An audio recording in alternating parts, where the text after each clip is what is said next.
right, so I think I'll just start it off right now. So thank you everyone for tuning in tonight for a very important segment of the Sip and Aspire series, addressing race and mental health among Asian American professionals. My name is Scott Wang. I'm a real estate agent with Douglas Elliman, and I work on business development and partnerships with the Asian American Business Development Center. So just before getting started, I just wanted to quickly mention that the program will run until about 8 p.m. If you have any questions, feel free to send them through in the chat and we'll answer as many as we can before our time runs out. So for those of you that is attending for the first time, I'd like to provide a little background about the program.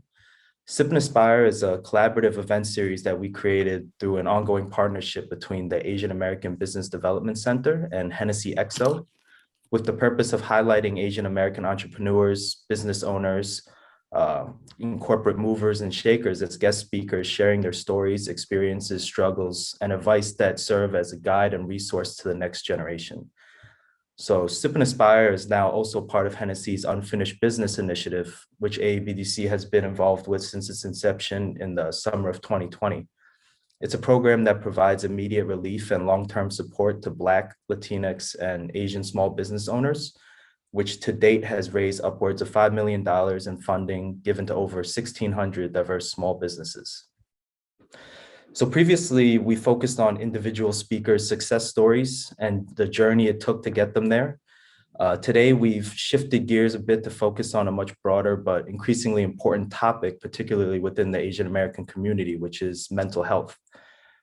The words Asian hate can be interpreted in many different ways to different people, but I think we can all agree that it's something we've seen far too much of in recent years, particularly following the COVID pandemic. When discussing the topic of Asian hate, it's important that it's not swept under the rug like other uncomfortable discussions, but it should be shared, talked about candidly, and meant to bring the community together to work towards effective solutions and healing, which leads us into today's discussion. And leading today's discussion is our moderator, Jennifer Wu, who's the Senior Director of Collected, an organization dedicated to empowering Asian American college students with tools and knowledge needed to sustain healthy minds and relationships. Jennifer's extensive professional experience working in the healthcare industry and health tech startups, healthcare strategy consulting, pharmaceutical issues, and crisis management. But recently, she's focused her efforts on bringing together the Asian American community to support each other through mental health challenges. So now I'd just like to hand it over to Jennifer, who will be introducing our distinguished panelists of tonight's discussion. Jennifer? Great, thank you so much for the introduction, Scott. It's really a pleasure to be here today to talk to everyone about such an important topic with our panelists, who I'll be introducing shortly. But before I do that, I just want to quickly preface with what we've been experiencing as a community. So now that it's October 2021, a lot of us are back in our offices, and compared to a year ago, the pace of life can feel already different. But for us Asian Americans, the pandemic and the anti-Asian hate attacks are still very much affecting us mentally and emotionally. In fact, just this past weekend, some of you might have seen the New York Times publish an article about how more Asian Americans are seeking out therapy because of these racial attacks. Excuse me.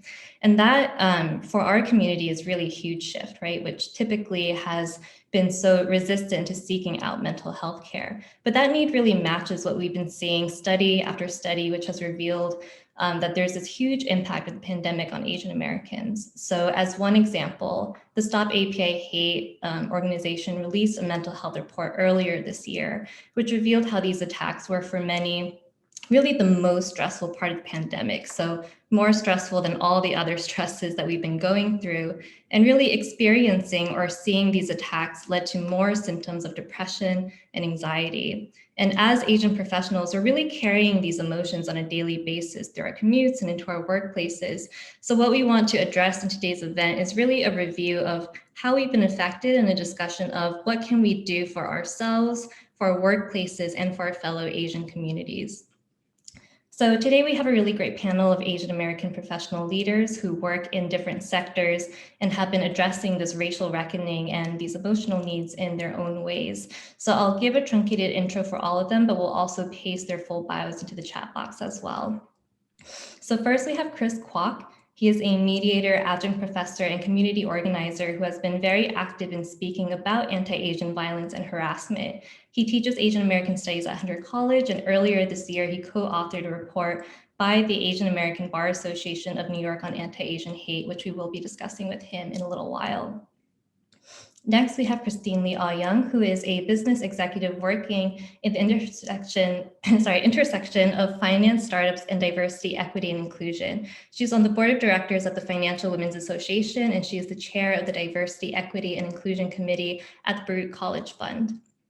And then last but not least, we have Kaushal Challa, who is the CEO of the Charles B. Wang Community Health Center, which serves 60,000 New Yorkers across 5 locations in Manhattan and Queens, with a focus on lower income, non-English speaking patients, many of whom are Asian. Prior to his current position, Kaushal served as the Chief Operating Officer for Ambulatory Care Services at New York City Health and Hospitals.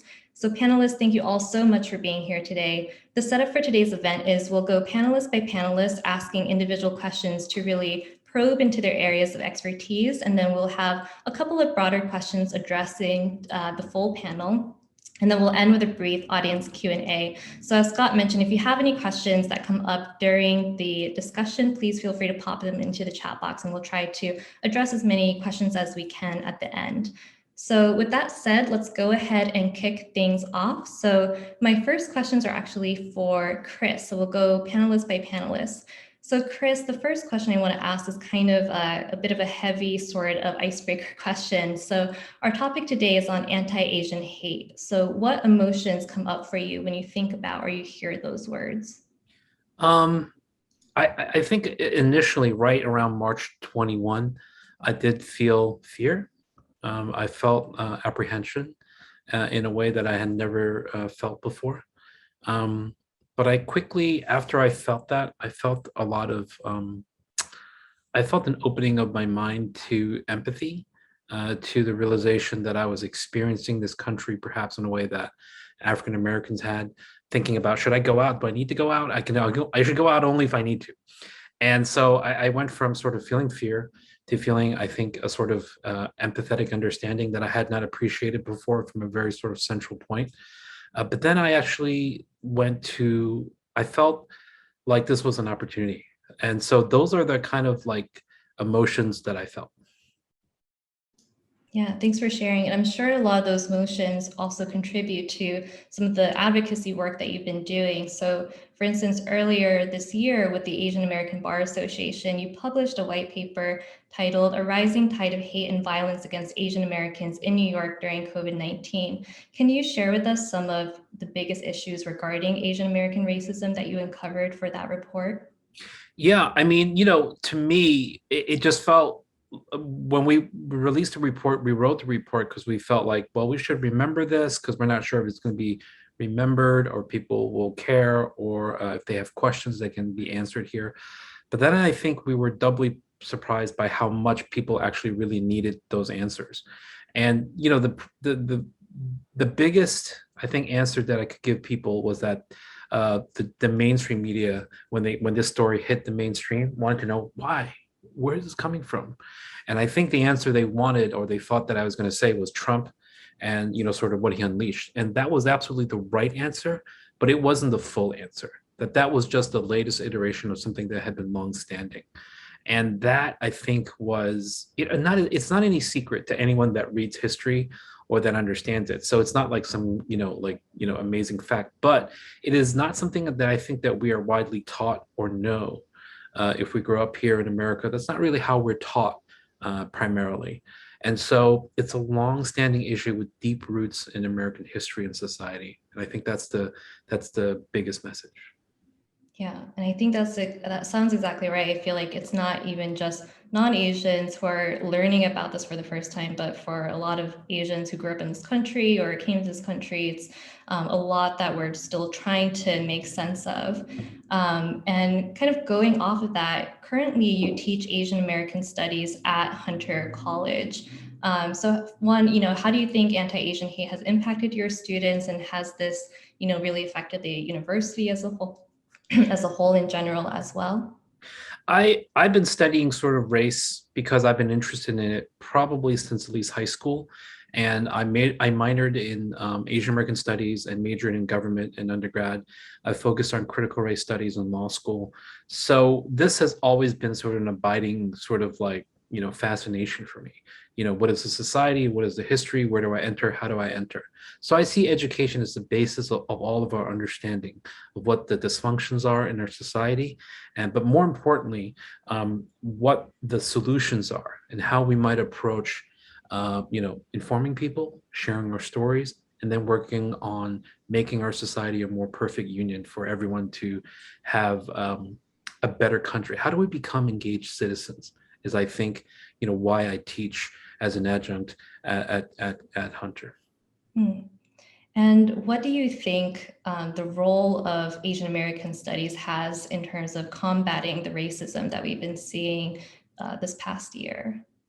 And so it's sort of like I probably maybe jumped ahead and answered that question. I think it's everything.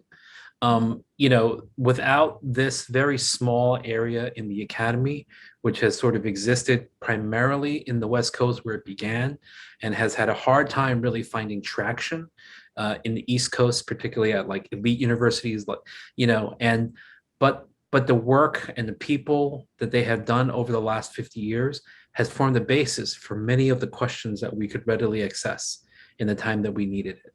So what we need to do is to make sure that those kind of perspectives and critical viewpoints on American society and history become entrenched in our academy and entrenched in our teaching so that we have an honest sort of appraisal of our country so that we can make things better. It's not just about critique like this is terrible, this is this. No, it's not just about that. It's about how do we become engaged citizens knowing our history in a more truthful way to make this country better for us, for our children, and for everyone who lives here. Great. Thank you so much, Chris. So now moving on to Christine. So first question for you as well. Our topic today is anti-Asian hate. What emotions come up for you when you hear those words? I think a lot of worry, frustration, and anger. It's all of these emotions coming into play and also feeling that sense of sadness. And I think I've been living in this country most of my life, and my family and I, we immigrated here when I was a little girl. And I remember in the last year and a half, I was telling friends and people in my circle that I never in my entire life growing up and living in the United States had I felt as much of an outsider as I did in this past 18 months when you could walk down the street and you have to kind of look behind your back, you're being targeted, you walk into a grocery store. And I remember early on in the pandemic, my husband and I walked into a grocery store to buy fruits. And I touched this fruit that I didn't buy. And then immediately the clerk behind me went to get the fruit and throw it out. And so I felt like, well, I just touched the fruit that I didn't buy. I do that all the time. But because of the origin, supposedly, of where the virus came from, that we're being singled out. And it's almost like they see someone with a face like this that equals to the virus. And that's how I've been feeling for the last 18 months. Wow, that's a crazy story. That's like a very extreme reaction to touching a fruit. But I completely, relate to that feeling of suddenly feeling like an outsider and suddenly feeling unsafe as well. So Christine, the questions I want to ask you relate to the area of work that you are in. So you've been working in diversity, equity, and inclusion for many years now. Can you briefly tell us a little bit about how you see race in the workplace impacting mental health? I think specifically for the Asian community and for other minority groups as well, I think the racial awakening in that past year when, incidents with George Floyd's, and then you have, anti-hate against Asian, especially when the killings in Atlanta happened with the shootings, it make everybody kind of, in the past, I think you don't really talk about a lot of these issues at work. And I think in the past 4 years of the Trump administration, and I think the country becoming so polarized, that it's almost hard not to talk about social issues and political issues at work. And I think with everything that's happened, what's changing in the workplace is that people want to talk about these things that used to be taboo in a professional setting, in a corporation. People need to talk about it and they need to deal with it because it is impacting their life. Their personal life as well as their professional life. To have to now, as people return to office, someone like me who's an Asian woman having to worry about, getting to the office, if I have to go somewhere. I'm still working from home right now, but there's certain events I've turned down if they're in the evening, for example, because I worry about my own safety. And I'm not the only one. I talk to a lot of women, Asian women, other women of color, and other people have the same concern about crime that's rising. And so when you go to work now, there is that's additional layer of worry that I think takes a toll on your mental health, because you have to, one, worry about your own safety and health from the virus, from COVID. Then being Asian, you also have to worry about being singled out. Am I going to get hurt? Am I going to be attacked when I walk out, when I get on a train? So I think all of this really wears people down. And it's important in the workplace to have like ERG's, employee resource group, and community for people to talk to and be able to vent a little bit, just so people understand what other people are coming from. Because, showing up for an event, let's say an in-person event in the past, might be something we don't think about. We just go ahead and do it. But now there's all these extra layers and things that people, have to go through in the head to mentally even prepare to go out. So I think it really has impacted. It has an additional layer of stress for everyone to deal with. Yeah, definitely. I think you're totally right that day-to-day work life has certainly changed a lot for Asian Americans. And I'm just wondering, specifically within the areas of diversity and inclusion, like, has anything changed in those fields in response to the anti-Asian hate attacks, like in terms of thinking about race in the workplace and priorities for Asian Americans and things like that? I think for the longest time in the past, Asians are not always being considered a minority group or a group that needs to be included in diversity, equity, inclusion. We see that in education with affirmative action and some of the lawsuits that come about in recent years. And then when you get into the workplace, Asians often deal with the bamboo ceiling, where we reach a certain level in our professional career, and then we can't seem to get past it and move further to the top. And I think for the longest time, Asians, especially the older generations of Asians Americans, are taught to kind of, you put your head down, you do your work, and you go back home, and you don't really, say much or kind of rock the boat. Don't ever rock the boat. It's what my parents, grandparents would tell you, kind of blend in, do your thing, and then all will be good. You achieve your American dream quietly. But I think the silver lining in everything that's happened in the past 2 years is that we're all learning, and a lot of executives and professionals that, at different level I speak with, everybody realized, especially the Asians, that we can no longer just put our head down and work. We have to speak up. We have to get actively involved in making changes and speak up in whatever way that's most comfortable to you. Some people like to demonstrate and go to protest. Other people might sign petition, call their politicians. Some have decided, I have friends that decided to run for office.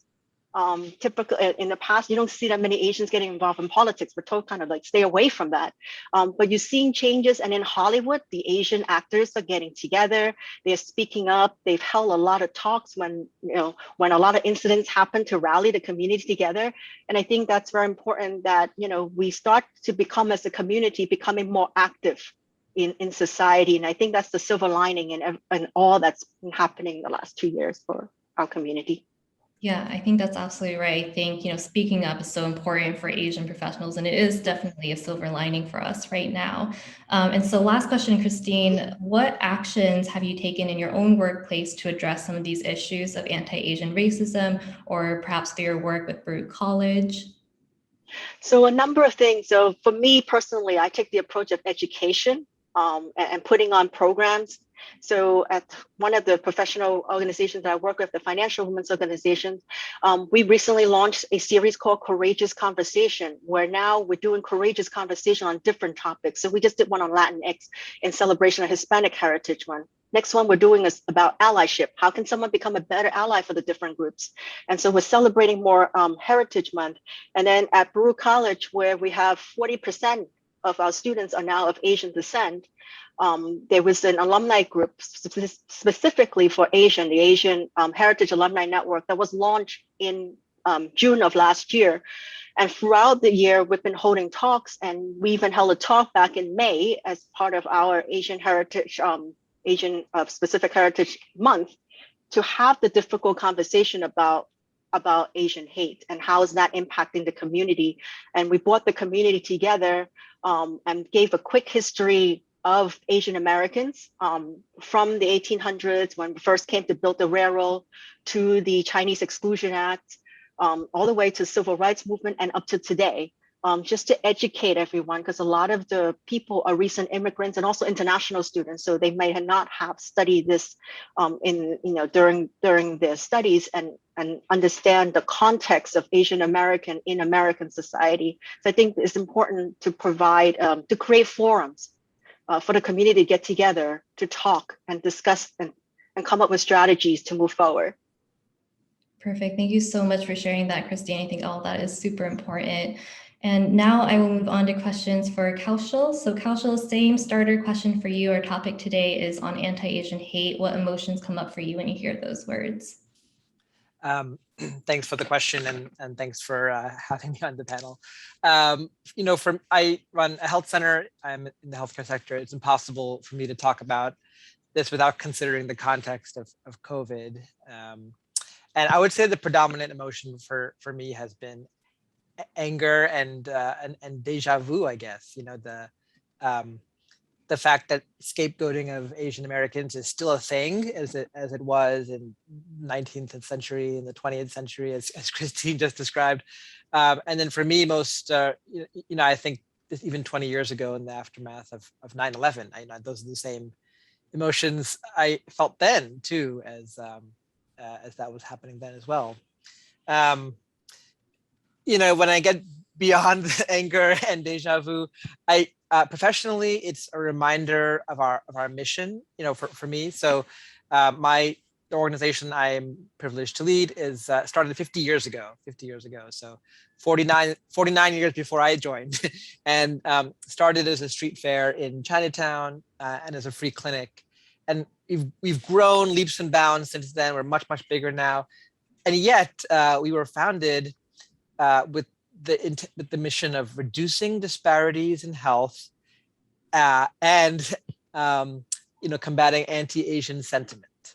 And so it's really interesting that we're still fighting those two battles today, even as different as we are 50 years ago. And then finally, I would say I do have an emotion of pride, even as Asian Americans are disproportionately affected in COVID, just as Black and Hispanic Americans are.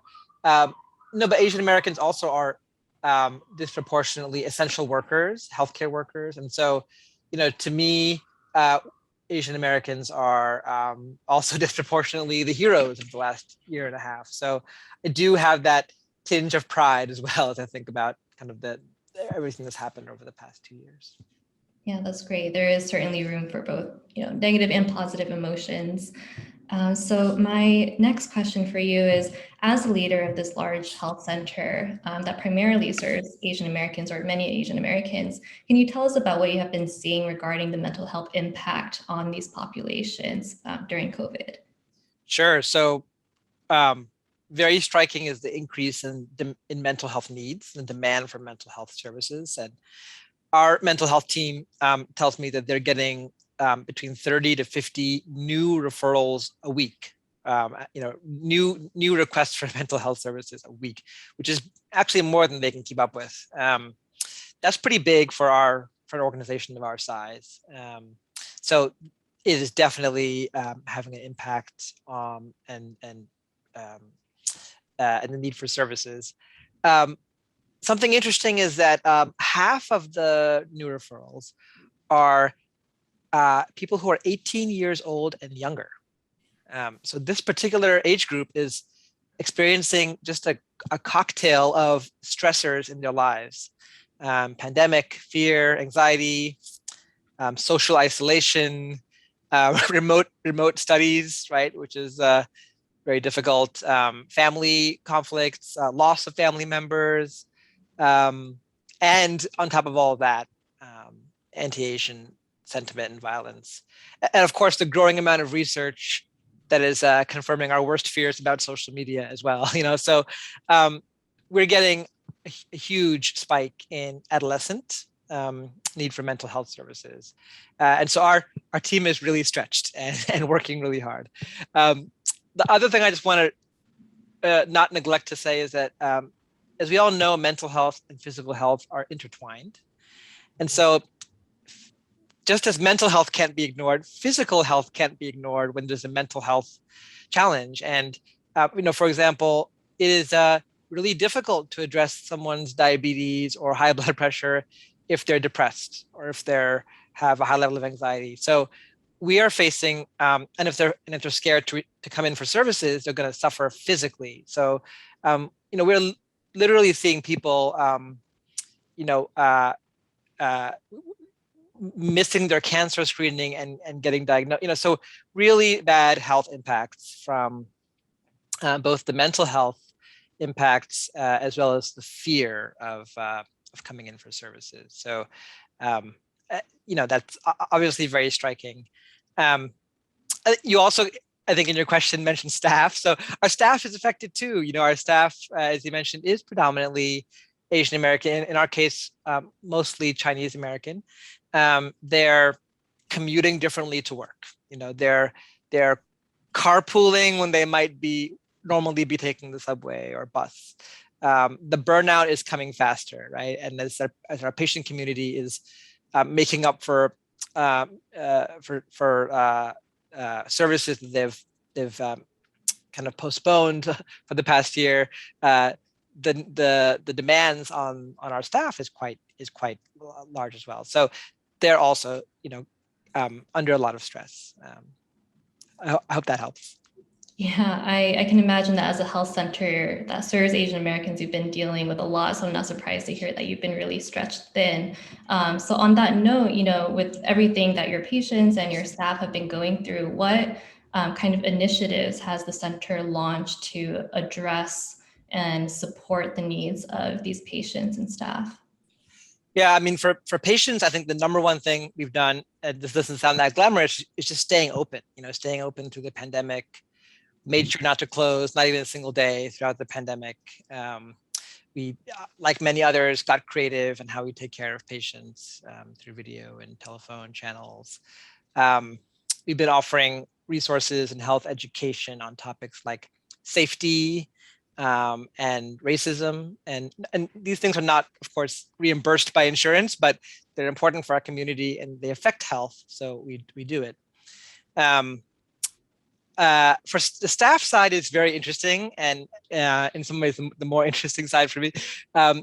In the beginning, we started with support groups, really sponsored by our mental health team, our mental health professionals. We didn't get many takers from our staff. So it really just turned into is an exercise in getting our staff to talk about what's going on, which was a slow process that we're still in the midst of. We use the vocabulary that we're used to. So for those of you who are in healthcare settings, you may have heard the term grand round. It's where you talk about a clinical topic with staff. And so we did a racial trauma grand round. So we used the vocabulary they're used to get people, to talk about it. As part of that, we had some clinical champions on our team who did really some great work, including a staff survey. So we asked our own staff about their, how they interpret what's happening. And what we learned from surveying our staff is that one of the things that so everyone understands racism and feels affected by it. But not everyone has vocabulary to talk about it. And that was something that they asked for. So, for example, words like implicit bias, right, or microaggression, it turned out half of our staff, who is a professional staff, half of our staff felt that they had either little to no understanding of what those terms mean, but they obviously understood what they are, but they didn't have the vocabulary. So we actually spent some time just talking about defining these things and talking about them, and that was helpful. We also asked staff what they would like. The most popular answer on that was our staff wanted bystander and safety and de-escalation training. So we actually did some of that, including what some might call like active shooter training, which is definitely new territory for us, but it's something that we felt like we could support staff with. They asked for tips on coping with fear and anger, and we talked about the physiological response to stress and how to be aware of that. And the third one, which I think is really interesting, is they asked about how to have conversations, in particular with the older generation. So especially staff, the parents' generation for our staff. And that was something which came up pretty frequently. So that was something I hadn't predicted. It was a way we could support our staff, and that's something we've been kind of trying to meet them with where they are. That's great. I think it's really wonderful that you've been so responsive to the needs that you've been seeing, not just in the patients, but for your staff members as well. And I'm curious, has the pandemic changed how the center will incorporate or prioritize mental health for staff members and patients in the future, even post-pandemic? It has. I noticed that Chris's hand was up. So I wasn't sure, Chris, if you were trying to chime in. I was listening to this, and I thought it might be interesting for everyone just to hear a little bit about not so much the mental health, but just health for non-whites in this country and what it used to be like. Like when the Chinese immigrants, who were the first Asian immigrant groups to come in large numbers, came to California, they couldn't access healthcare. If there were medical problems, the general hospitals or healthcare were not open to non-whites. And I don't know if people sort of really understand that history. So if you were hurt, if you needed medical care, and back then it's like break a leg or whatever, you would not be able to receive medical care. So let's say in Los Angeles, there was something called a French hospital, because that's where the French would go if they had experienced something. The Chinese would go there because that was the non-Anglo healthcare.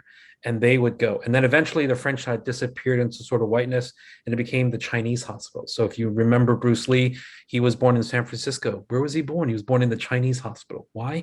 Because the Chinese needed to have their own hospital in Chinatown, because they could not go to the normal hospital, quote unquote, mainstream hospital.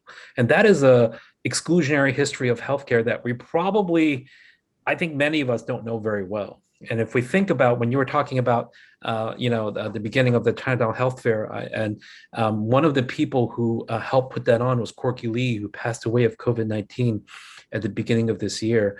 He and the other band of 19, 20-year-olds who helped put that on were inspired, like many in the Asian American movement, by the Black Power movement and the Black Panthers. The Black Panthers, put free breakfast, they ran health fairs, and they in turn inspired a whole generation of inner city youth who were Chinese to have that health fair. They were just looking at what the Black Panthers are doing, and they're like, we're going to do that in Chinatown.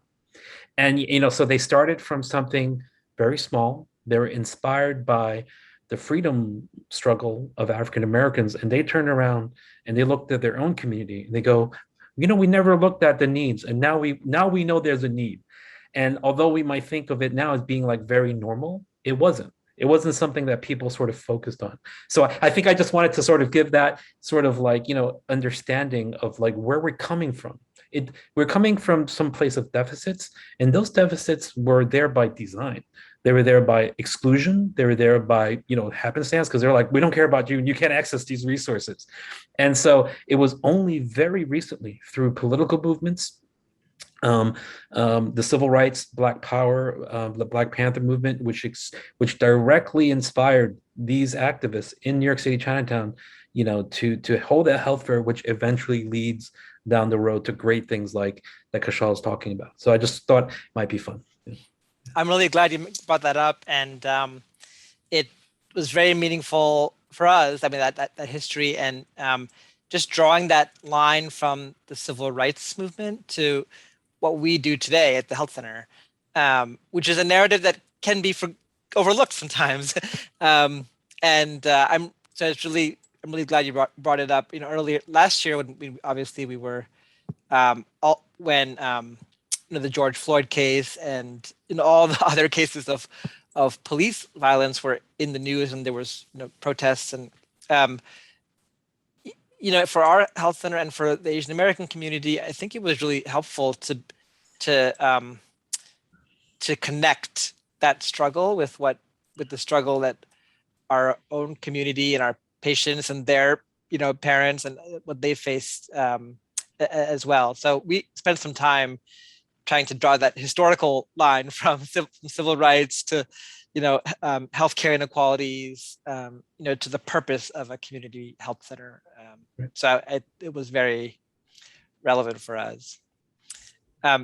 Jennifer, I never answered your question. So I think you had asked about what we're working on now, right? Yeah, exactly. What Yeah. plans for the future? So I would say expanding our mental health capacity is priority number one. And we're finding ways, whether it's through advocacy, whether it's through operations, through recruiting, we really need to, we're pretty stretched and we're seeing the demand there. And I think we've all heard about the Asian American stigma around seeking mental health services. I think that stigma is fading. We're getting a lot of demand for services, and in some ways, I'm worried that the stigma itself is becoming a stereotype. And there's a lot of people seeking mental health services as part of their overall health, and so we want to make sure we're staying ahead of that. That's, I would say, priority number one. This other thing is I want to continue working on engaging our staff. I think one stereotype that I have seen play out a little bit in our own health center is that our staff are quieter and they're a little more hesitant to speak up. And Christine mentioned not rocking the boat. So we're trying to work through that. So we're going to continue trying to get our staff to speak up and inviting them to participate and talk about what they're feeling, and so we'll continue to find ways to do that at our organization. Great. Thanks, Kaushal, and thanks, Chris, as well. So now I have a couple of questions to address to all of you, so feel free to jump in whenever. My first question is, one of the most damaging feelings in the face of hate or during the pandemics is the sense of having no control or power. So what are some things that young AAPI professionals, or young or old, can really do to try to combat those feelings?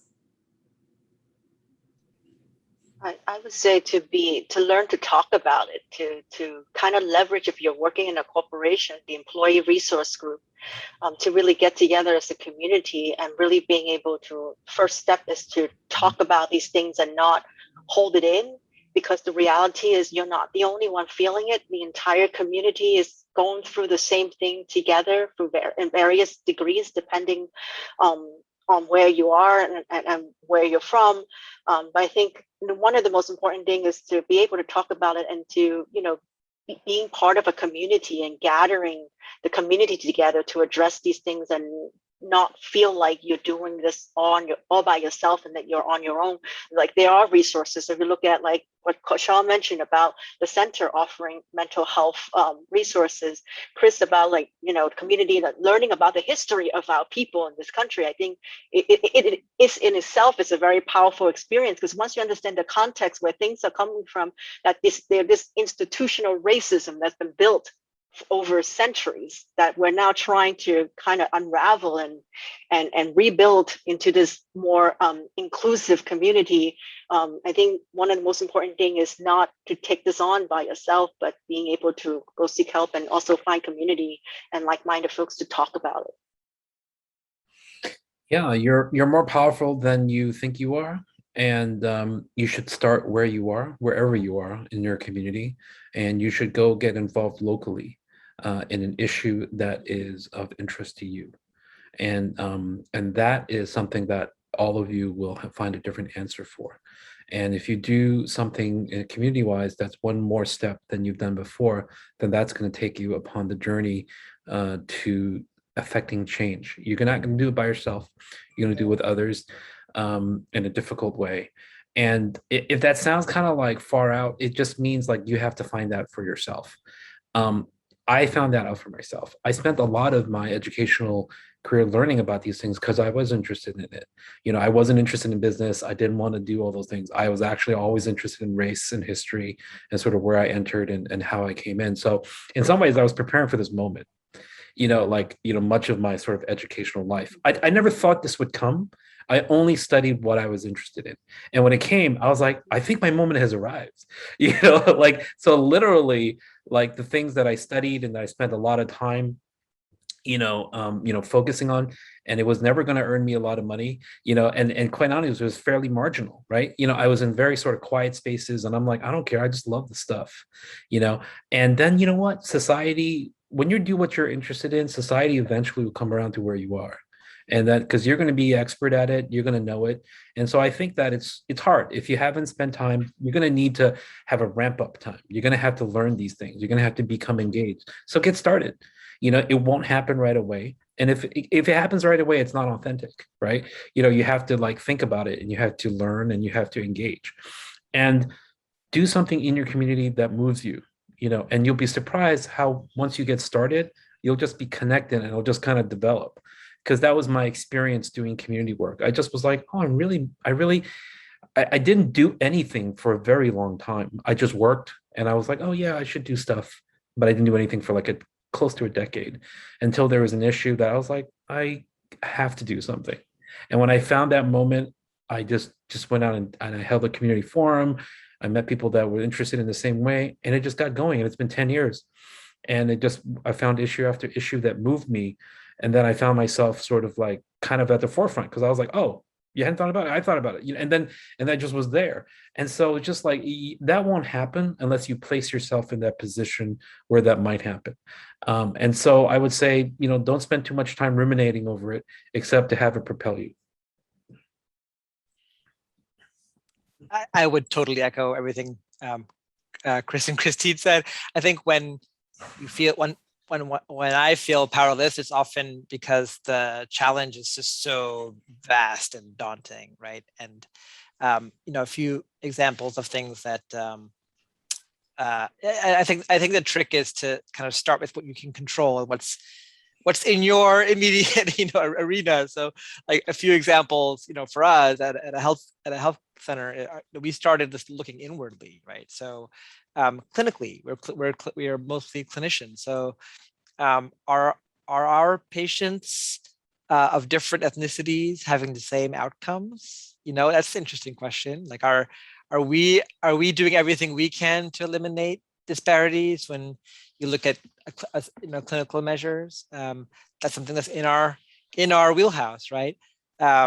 Looking at more externally, as I mentioned earlier, the conversations that people found most useful are often with their own families, with their own, maybe with a different generation, right? A parent's generation, a children's generation, drawing a connection from civil rights to what we do, especially during the Black Lives Matter movement.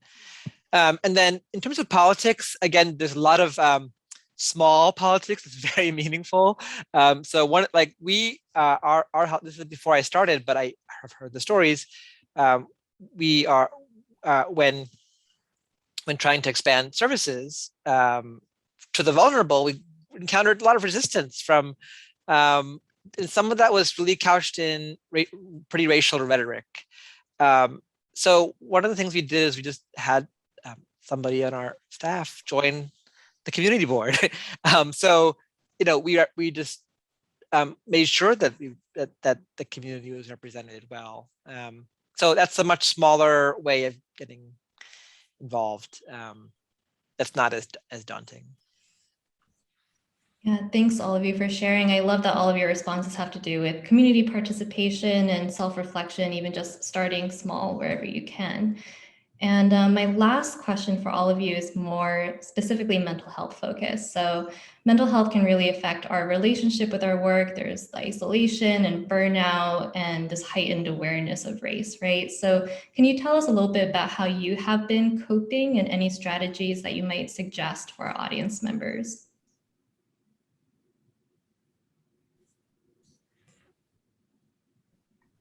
I think, So, oh, no, Christine, you oh, go. Chris, go. No, Chris, go. No, you finish. I talk too much. Go. No, I was just gonna say, and I'm just looking at my own self and how the extra stress of being Asian American in the last 2 years have been. But I think again, it's important for me to, like, the way I've been dealing with it is telling people about it. Like, I've been invited to certain events and I have to turn down and I have to explain to folks, I'm usually a very more extroverted type of personality, and I like to meet with people and attend events and network and meet people. And that's how I learn a lot of things about life and in my professional life as well. But recently I find that, kind of like my world has kind of collapsed and closed in on me because of everything that's happening. I find myself not going out as much, and mainly because of concern for my own safety, both from COVID as well as physical safety of being an Asian. So I think the way I deal with this, I have to take a step back and say, things have happened and lifestyle has to change a bit, but not being afraid to tell people about it. Like, when I turn down invitation, I tell them why. Like, it's like, if it's an indoor, a lot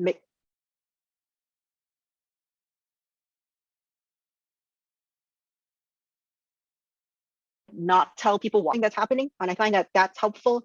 And also, like, finding allies to talk to, people from other groups. I talk to a lot of people from different groups like Latinx or the Black community, and talking about just, collectively everything that's been happening with this whole racial awakening. And I think what has been empowering me and energizing myself in the midst of all of these uncertainty is working with other groups together collectively, I think, to kind of work together to make change. And I think that's empowering, and that has helped me in coping with everything that's been happening around us.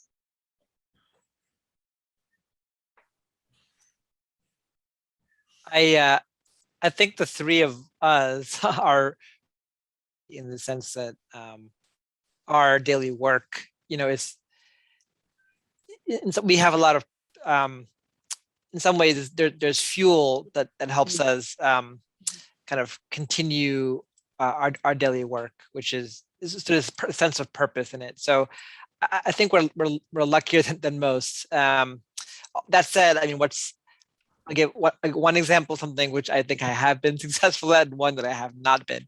I think I have been successful at sort of cutting off certain kinds of media, like social media, and even less like news, so I definitely limit it a lot more than I used to. And I don't have CNN as my homepage anymore. And to me that helps. I'm replacing it with other kinds of media. The other, I think like a physical outlet, like physical exercise, helps a lot, and I have not succeeded in that. So that's one. I'm 1 and 1 on my on those techniques. So I think the destruction of the old, presents, the limitless possibility for what can come after. So I think that we need to, I think, as the other panelists have talked about, reconsider what it is that we would like this society to be like, and to learn new lessons about, what's come before. And so I think, particularly if you're an immigrant or children of immigrants, you feel a lot of pressure to make the safe choice for any number of reasons, because of the sacrifice of your parents and the difficulties of immigration. We feel the need to achieve academically and financially, and those choices determine and predominate. And so I think that what I've learned, and I've sort of begun to step in as an immigrant and children of immigrants myself, is to do the right thing, to follow, make the brave choice. That's not necessarily the safe one, and I'm a mediator, and people have to pick you in order to do work. And my work dried up at the beginning of this year, right around the same time that the report was getting tremendous media attention. And I was doing like 2 or 3 interviews a week, and I was very enthused. So I was very energized by it. But at the same time, my work really dried up the first half of the year. It literally dropped like 90%. So it was really scary, because if I didn't work, I didn't get paid. And I think 3 months in, I was like, what the heck is happening? It's not like I'm turning down work, you know? And I had to think that it had something to do with sort of the really sort of like, I think really strong sort of like, anti-Asian bias during that time. But I was like, you know what? I feel really good. I feel really good because we're doing the right thing. This is the right thing. I have the opportunity and I can speak to this. So I'm going to do it. I'm just going to step out in faith, just do it. And then beginning around July, things got back to normal for me work-wise. So I was like really glad. And during the time when I wasn't getting work that was generally my primary income, I was getting work actually for the first time to speak about anti-Asian, hate. Like I actually was getting hired to do that. I'd never been paid for that before. And actually, coming out of that, I thought, you know what?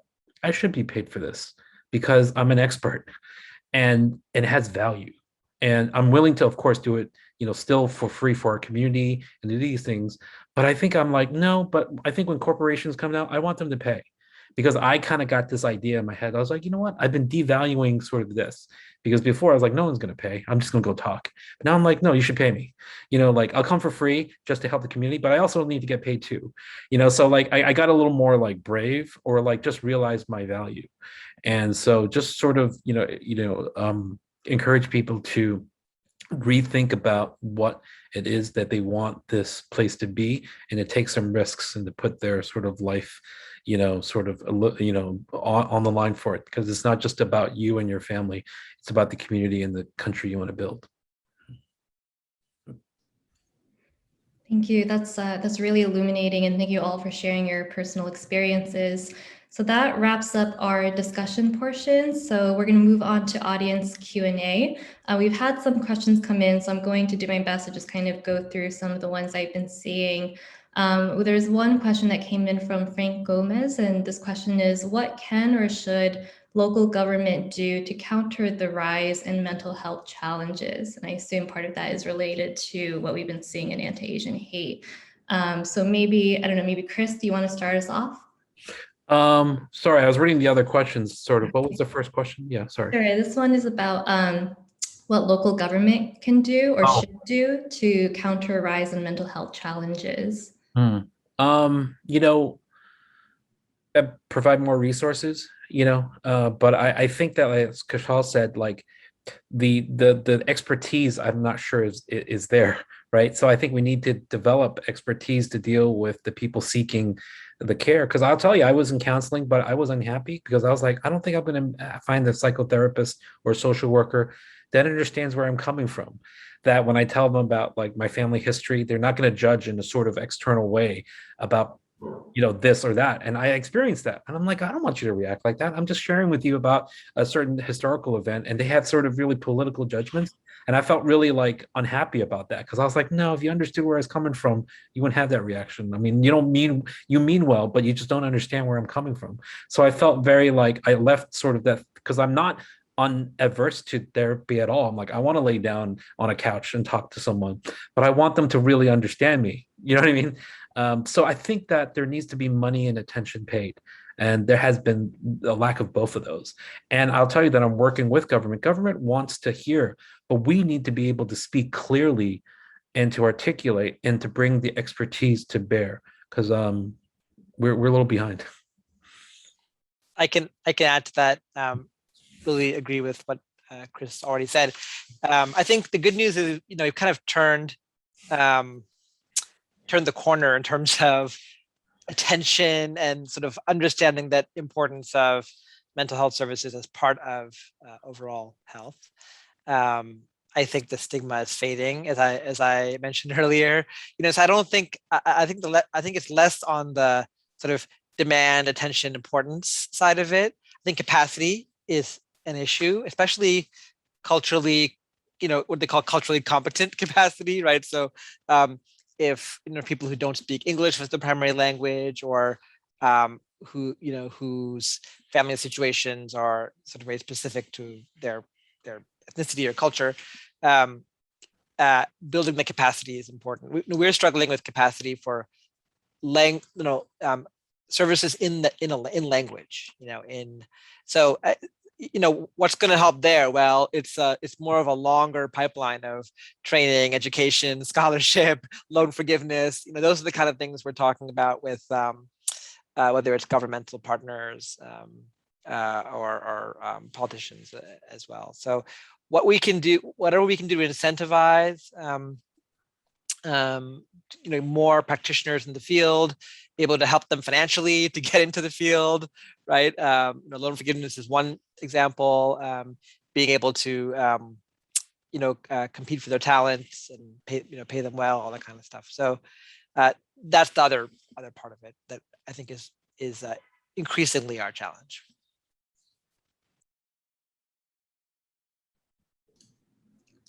Christine, anything to add, or we can move on to our next question? Another question that I saw come in, sorry, there's now a lot of questions coming in, so I'm trying to scroll through.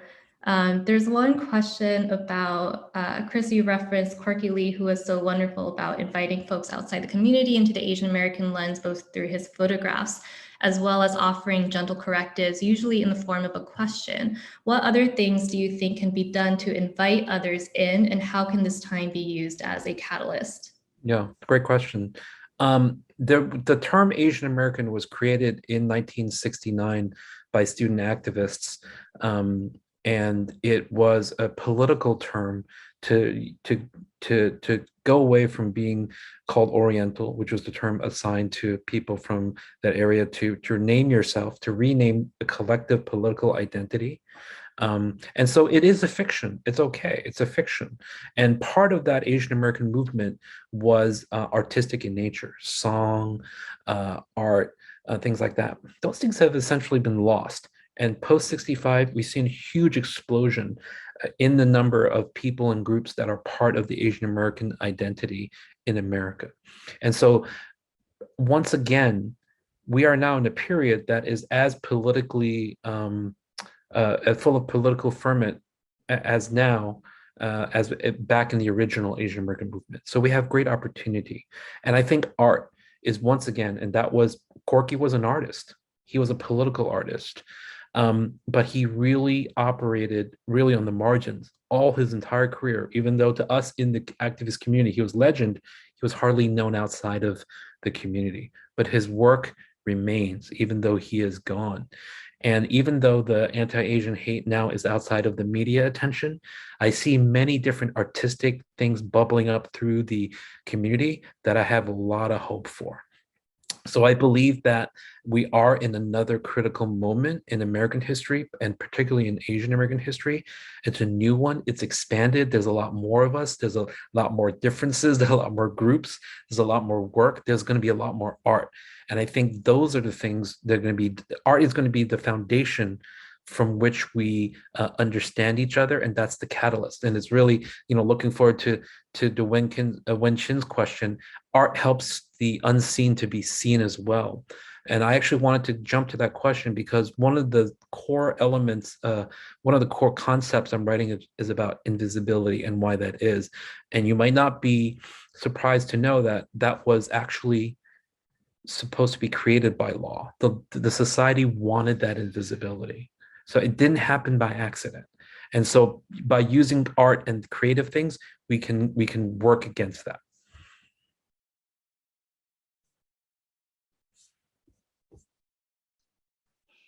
Chris, I really like your point, but there's a second point. I think since you teach the subject, was I think a lot of people don't quite understand the model minority myth and how it was drummed up back during the civil rights movement, almost as a way to divide the Asians away from the other ethnic groups, so that kind of like each minority group is kind of on its own, but not working collectively together.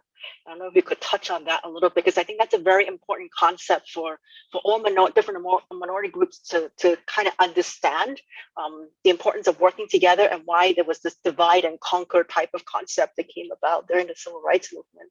Yeah. So the model minority suggests that there's an unmodel minority, which means that it's a backhanded slap against African Americans, which were struggling and they were in revolt against American society. And they were saying, well, they're the good, quiet Asians, which are the model, which means you're the unmodel. And so that is in politics, for those of you that know, it's wedge politics. And the modern American version is called the model minority as it relates to Asian Americans. But what I teach in my class is that wedge politics has been with us from almost from the time of politics, particularly racial politics and the use of slavery. So if we go back 300 years to the colony of Jamaica, which was a British colony, and they looked at Haiti, which had the only revolution by slaves which overthrew the French. And so the slaves won their freedom. And the British were very nervous about their colonies in the Caribbean experiencing the same fate. And a clerk wrote a letter to Home Office. So this is in the archives of the British National Office, saying we should invite a third group into our colony so that we can create a relationship, and the blacks and the slaves can interact with them, and the perfect group are the Chinese. So let's bring in them, and they're going to be shop owners.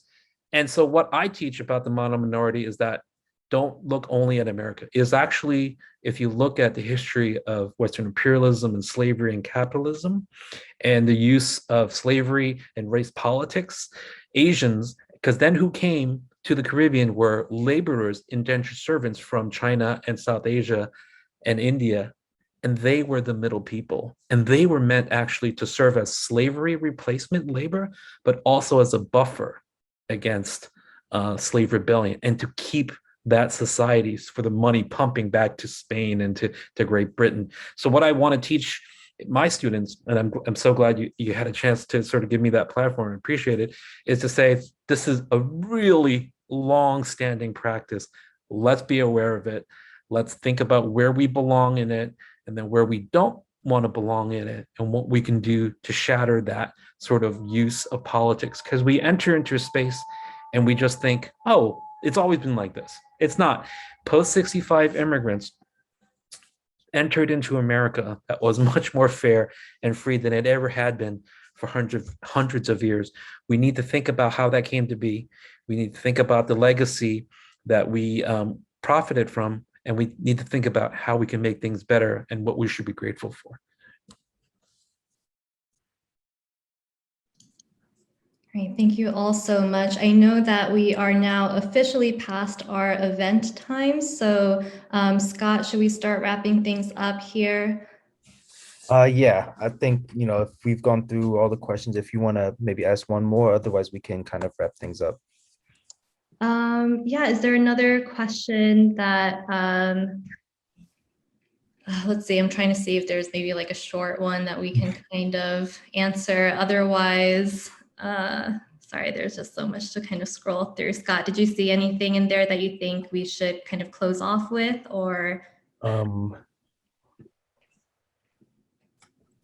I could add a little plug, because I saw what someone commented in the comments about a book called Stuck, by Asian Americans Don't Reach the Top of the Corporate Ladder, by Margaret Chin. And I had a chance to hear Margaret present about her research a few months ago. So it actually relates a little bit, it relates quite a bit to the model minority myth, and also, how, but how it doesn't play out that way, especially in corporate settings. So I think, especially for sort of the professional crowd, which I think that probably many on this event, I think it would be good reading. Great, thanks, Kaushal. And I saw that Chris dropped his email in the chat box. So other panelists, if you're comfortable putting in your email or your LinkedIn or some way for audience members to contact you, please feel free to do so. We have someone asking for maybe every panelist can give just a quick 30-second takeaway, some gold nuggets for us to kind of close off our event with last words of wisdom to end the event. Just to continue on about the model minority myth, and part of it is that some people say it's a positive stereotype, and what the answer to that is that no one should have the power to tell you who you are. and that if you accept a positive stereotype, you are being owned by someone who can name who you are. And Asians should be losers as well as winners. They should be human as well as, there should be anything they want, not have to be made to feel they have to fit into a certain use. Because when you accept that, you're accepting a place in a system into which you are given, even if you're given sort of a gilded cage. And I think that's the most powerful sort of thing to understand about these positive stereotypes, and so I think that, it's be free, be who you are, don't be bound by the things that society tells you should be, and that it's a positive, because in the end, if you dig enough, you're like, oh, it's a chain. I can go next so that Christine can have the last word. There was a comment in the discussion earlier about inviting others in, right? I think with Quirky Li as an example of that. So I just wanted to share, like, maybe perhaps I want to share that I am a obviously non-Chinese member of a predominantly Chinese American health center. And so I think it says a lot that that the health center where I work for and the board and the community really opened up to me, and so I think in many ways that's a sign that there are just a remarkable number of remarkable people who are starting, who are thinking very broadly about these issues and are really and truly interested in